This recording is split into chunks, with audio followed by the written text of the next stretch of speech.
মধ্যে প্রেসক্রিপশনটা রয়েছে আর যে 3টে এক্সরে করানো হয়েছিল সেগুলো সব আছে। দেখাবে কিন্তু ডাক্তারকে, নইলে বুঝতে পারবে না। আবার এক্সরে করে 3টে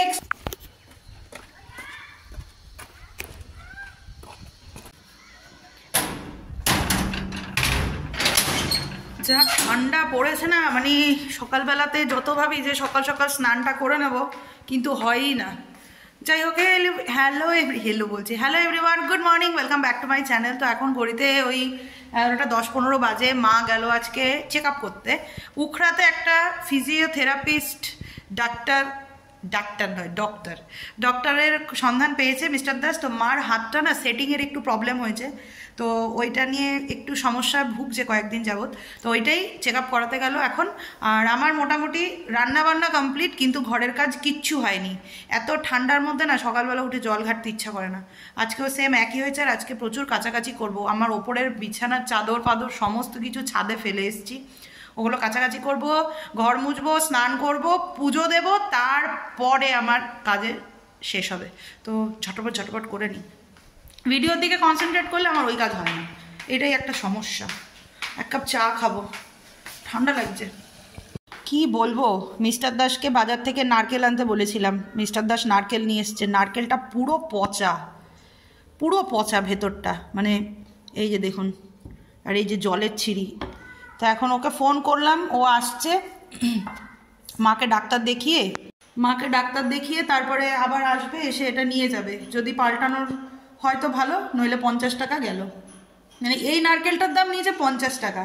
মানে কি বলবো না, এখন ওই পিঠে পুলি খাওয়ার টাইম, তো ওই জন্য এখন নারকেলের দাম তুঙ্গে। কালকে আমি এক জায়গায় নারকেলের দাম করলাম, ওখানে 40 টাকা বলছিল।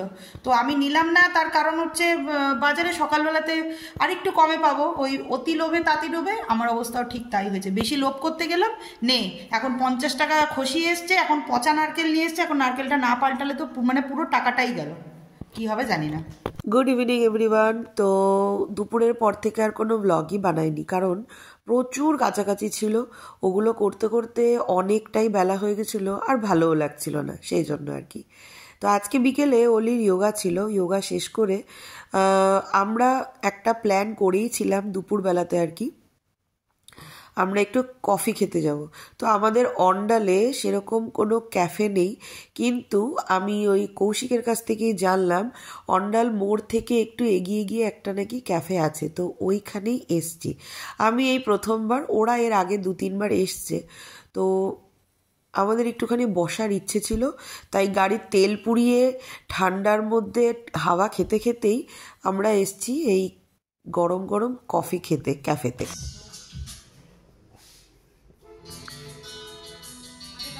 এসেই আগে গরম গরম কফি অর্ডার দিয়ে দিয়েছি। এরপরে ভাবছি যে আমরা স্ন্যাক্সে কি নেব।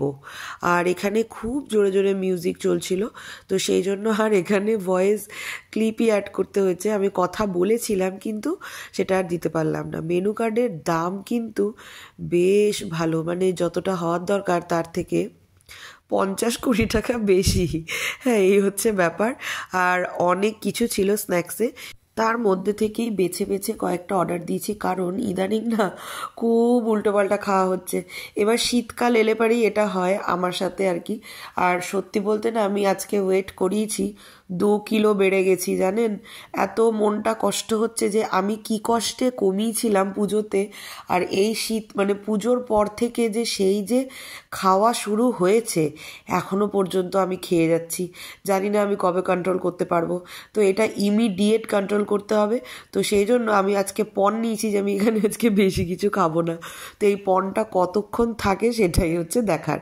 আর এদিকে অলিরানি যেই জিনিসগুলো চাইছে সেগুলো এখানে নেই। অলিরানি পিজা চাইছে, পিজা নেই। কৌশিক ওকে বলছে যে তুমি অন্য কি খাবে। এই করতে করতে আমাদের কফিও চলে এসছে। আর সত্যি বলতে না, এই কফিটার খুব দরকার ছিল। বাইরে তো জাকিয়ে শীত পড়েছে, আর এইরকম সময় এরকম গরম গরম কফি বেশ কাজে দেয়।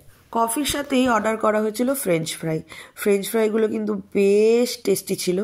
হ্যাঁ, আর আমি 2 কিলো ওজন বাড়িয়ে নিয়েছি, আরও 2 কিলো বাড়ানোর জন্য পুরো রেডি হয়ে গেছি। হ্যাঁ, কি বলুন তো, খেতে আমি মনে হয় না আর, মানে খাওয়া আমার দ্বারা আর ছাড়া হবে কিনা আমার এটাই ডাউট লাগছে। এইমাত্র বললাম না যে আমি মানে খাবো না, কিন্তু দেখুন কফির সাথে শুধু শুধু সবাই ফ্রেঞ্চ ফ্রাই খাচ্ছে আর আমি তাকিয়ে তাকিয়ে দেখবো। আবার আমার পাশে একজন বসে এগ চিজি স্যান্ডউইচ খাচ্ছে। হ্যাঁ, এটাও দেখে আমার চোখে জল লাগছে, মানে ওই খেয়ে খেয়েই বাঙালি মরলো, আমার অবস্থাও ঠিক তাই হয়েছে। তো যাই হোক, আজকে খেয়ে নিই, কালকে থেকে দেখা যাবে। আফটার অল বাঙালি বস, এই কালকে থেকে ডায়েট স্টার্ট করবো বলে কত বাঙালি যে 50 কিলো থেকে 100 কিলোতে চলে গেছে তার নাই হদিস। আর এদিকে ফ্রেঞ্চ ফ্রাই শেষ হওয়ার সাথে সাথেই চলে এসছে হচ্ছে পনির পকোড়া। হ্যাঁ, তো আমরা এটাই স্ন্যাক্সে অর্ডার দিয়েছিলাম আর কি, পনির পকোড়া, ফ্রেঞ্চ ফ্রাই আর হচ্ছে চিজি এগ স্যান্ডউইচ। খাওয়া দাওয়ার টেস্ট খুব একটা যে আহামরি বিশাল ভালো তা নয়, যেরকম নর্মাল অ্যাভারেজ থাকার কথা সেরকমই মোটামুটি আমাদের গল্প স্বল্প খাওয়া দাওয়া ভালোই হয়েছে। আমাদের খাওয়া দাওয়া সমস্ত কিছু কমপ্লিট, বেশ ভালোই কাটলো আজকে সন্ধ্যাটা। হঠাৎ করে হয়েছে, হঠাৎ করেই খুব ভালো কেটেছে। আর এই জায়গাটাতে না আমি প্রথমেই এলাম, অসংখ্য ধন্যবাদ চ্যাটার্জি বাবুকে, ওই নিয়ে এসছে, সেকেন্ড টাইম আবার আসবো। ওরা আগে এসছে, আমি এই ফার্স্ট টাইম এলাম। আর ও এখন বিড়বিড় করে কি একটা বলছিল আমি শুনলাম, কিন্তু এখানে আমি বলতে পারবো না। আমি ঠান্ডা থেকে বাঁচার প্রস্তুতি ওর যত শীত ওর লেগেছে। শীতকাল হোক, বর্ষাকাল হোক, গরমকাল হোক, যে কালই হোক না কেন, এই রাত্রেবেলাতে না এই লং ড্রাইভে বাইকে করে যাওয়ার মজাই কিন্তু আলাদা। সে ঠান্ডাই লাগুক আর যাই হয়ে যাক না কেন, হেভি লাগে, ব্যাপক লাগে, সে একটা আলাদাই ফিলিংস। ঠিক এই গাড়ির লাইটগুলো যখন পাশ থেকে বেরিয়ে যায় আর আমরা এরকম বাইকে ঠান্ডা হাওয়া খেতে খেতে যাই, বেশ ভালো লাগে। আর আজকে সন্ধ্যেটা কিন্তু দারুণ করে কাটলো। অনেক দিন পর আমরা চার মাথা একসাথে বসেছিলাম, গল্প আড্ডা হাসাহাসি অনেক কিছু হলো। আর সামনে কিছু একটা প্ল্যানও করব এরকম কথা হলো।